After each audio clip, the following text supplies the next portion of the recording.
I am extremely excited about this opportunity. We are celebrating something new, especially in our region, because we don't have nothing like this in our region. AdventHealth Palm Coast officially opened its state-of-the-art simulation lab yesterday. The innovative facility, the largest of its kind in Central Florida, will train current and student nurses in the latest technology and techniques to help them deliver the best care for patients. AdventHealth Palm Coast Chief Operating Officer Wally DeCino. Today we're celebrating the grand opening of our simulation lab, which will allow us to train not only our nurses from the current hospital, it will allow us to train staff for the future hospital and other hospitals in our region. The center will provide realistic training for nurses of all skill levels, using interactive realistic mannequins that can simulate a range of health conditions and scenarios. Trainers working from a central command center can make the mannequins speak and introduce new challenges that nurses then must respond to. Erica Fritz is the education manager at the Sim Lab. We can simulate a woman coming into the emergency room giving birth, even though we don't have a labor and delivery facility at our campus. Our ER nurses have to be prepared for that,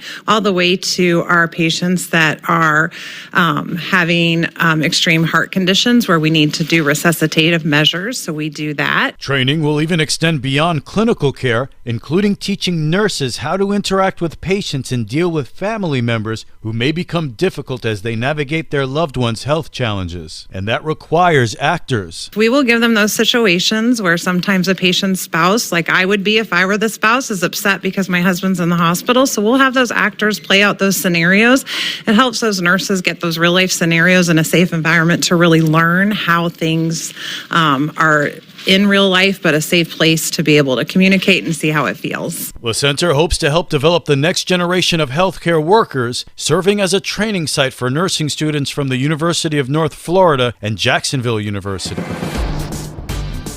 This local news is a service of Flagler County's Toyota dealer, Beaver Toyota US 1 St. Augustine, here to wow you. Assistance is available for some Flagler County residents who are having trouble paying their energy bills. The name of the program is Emergency Home Energy Assistance Program, or EHEAP. A home energy emergency may result from a delinquent utility bill, lack of fuel or wood, or the receipt of a shutoff notice. Payments are then made directly to the vendor for electricity, natural gas, propane, fuel oil, kerosene, or wood. Senior Services Case Manager Winnie Costello has more to tell. Then they can contact Senior Services to see if they would qualify for us to pay that bill to get them from not being shut off or no more late notices. Eligibility is determined by gross household income, family size, and at least one member of the home must be 60 years of age or older. Senior applicants must be a citizen of the U.S. Costello adds the program can also help pay for repairs to existing heating or cooling equipment or for reconnection fees. For Flagler's Morning News, I'm Karen Johnson.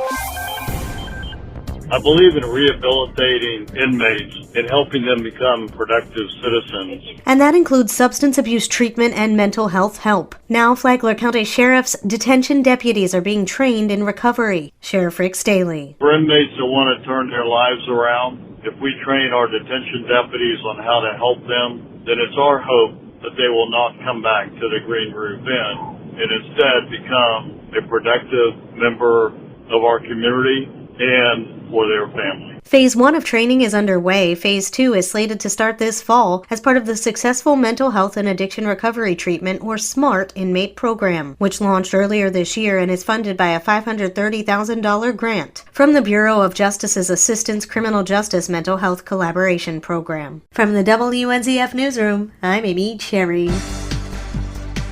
Flagler County lawmakers pass a noise ordinance for unincorporated areas. County Attorney Al Hadid says the ordinance was requested by Sheriff Rick Staley, so deputies have an additional tool to deal with nuisance noise. It allows the sheriff to use all the way up to a misdemeanor if an individual who is generating nuisance noise based on decibel meters, they're in violation and they continue to violate, then they can issue a warning followed later by a citation. Commissioner Joe Mullins says he's heard from constituents who wanted the ordinance passed, and he's glad the commission got it done. It's out in our rural district where we're having people just being very inconsiderate past certain times, 2, 3, 4 in the morning, playing stereos as loud as they can. And I've heard of instances sitting on tailgates with guns laughing if you try to come up and threatening. So we need to be able to address this and keep the community peaceful. Local cities have ordinances which set their own regulations. For Flagler's Morning News, I'm Rich Petschke.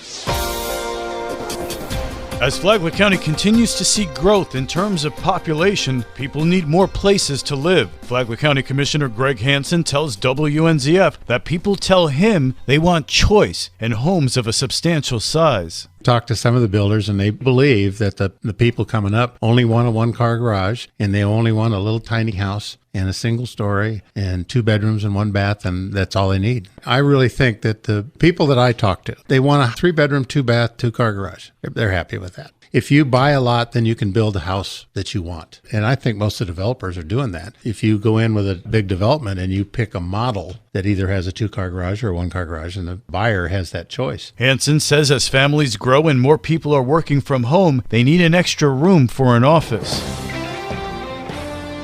How many students have come through AMP? John Winston says about 2,000, and the majority of those are successful. 80% of those young students that we initially touch are fairly successful today in life. They've gone on to bigger things, colleges, universities at every level, military at every level.